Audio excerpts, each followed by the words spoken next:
Bonjour à tous, je suis Manu et je suis accompagné de Nico. Nous sommes mécaniciens et installateurs robots pour l'établissement Leclerc à Cloussort.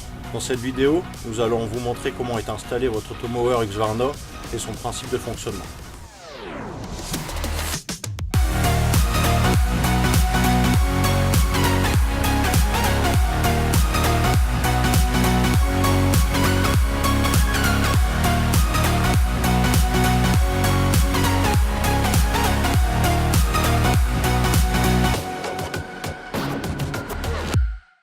Dans un premier temps, nous allons vous montrer le matériel fourni avec l'Automower Husqvarna. Un Automower Husqvarna, ici de type 315, sa station de charge,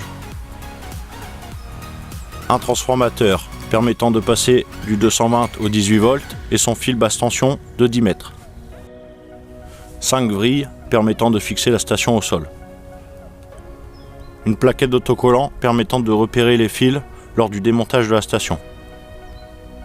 Un jeu de 9 lames de rechange et 9 vis. De quoi avez-vous besoin pour accueillir un Automower Husqvarna?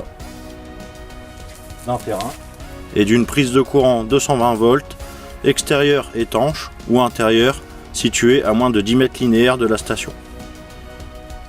Pour cette installation, nous allons vous présenter le matériel que l'on utilise. Donc ici, nous avons une autocable permettant de déposer le fil tout en faisant la tranchée.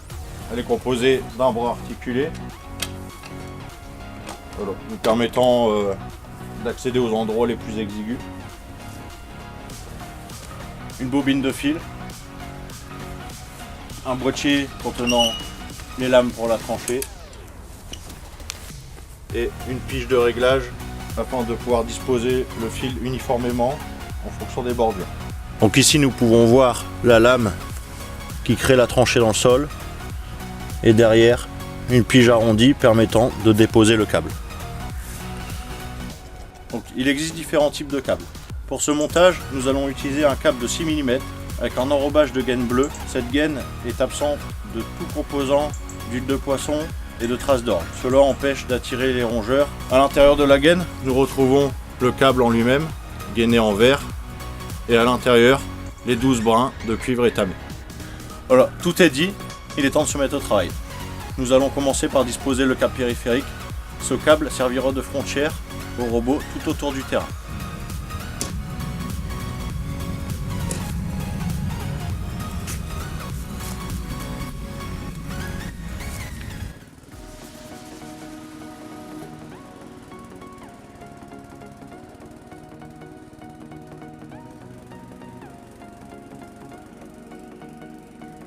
Durant la mise en place du câble périphérique, nous installons des cavaliers tout au long de ce câble de manière régulière afin d'assurer son maintien dans le sol.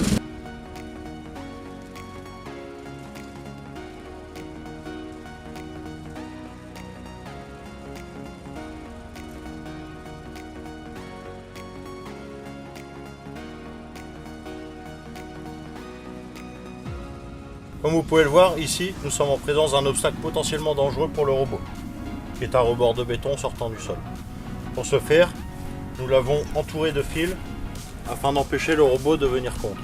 Une fois l'entourage terminé, il faut venir joindre les deux fils ensemble afin d'annuler le champ pour que le robot puisse traverser cette partie.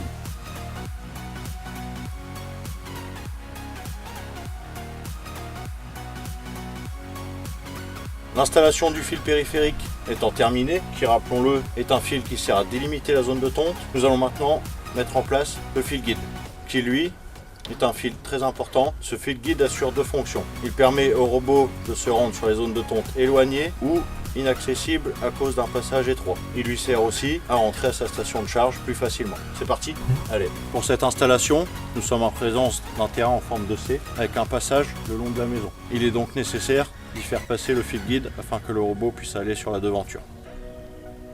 Nous voilà sur la devanture de la maison. C'est ici que le fil guide terminera sa course et sera accordé au fil périphérique. Donc l'installation de la ligne étant terminée, nous allons maintenant procéder à la mise en place de la station de charge. La mise en place de la station est terminée. Nous pouvons nous assurer de son bon fonctionnement grâce à la lumière verte de la station. Voilà, donc l'installation étant terminée, il est temps de passer à la calibration du guide pour le robot, qui est une étape cruciale lui permettant de repérer son câble et de pouvoir l'identifier.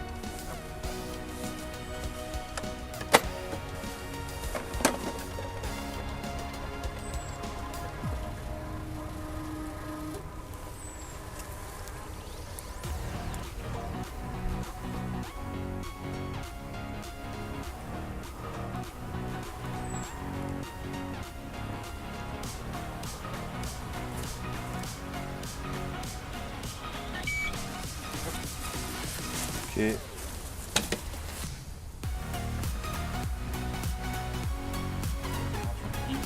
La calibration du guide étant accomplie, il est maintenant nécessaire de créer des zones de tonte. Pour ce faire, l'Automower Husqvarna va remonter le fil guide tout en le mettant, ce qui lui permet de connaître sa position par rapport au terrain. Nous allons donc procéder à la création d'une première zone de tonte qui se situera à l'avant de la maison.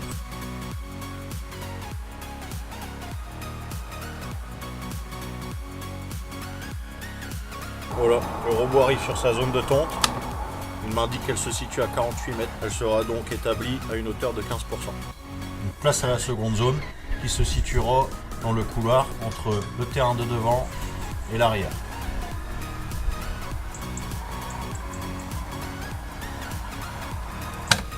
Ici, elle se situe à 32 mètres et sera également à hauteur de 15%. Le dernier point de vérification, nous allons demander au robot un parc afin de s'assurer qu'il prenne bien son fil guide et qu'il rentre parfaitement dans la station.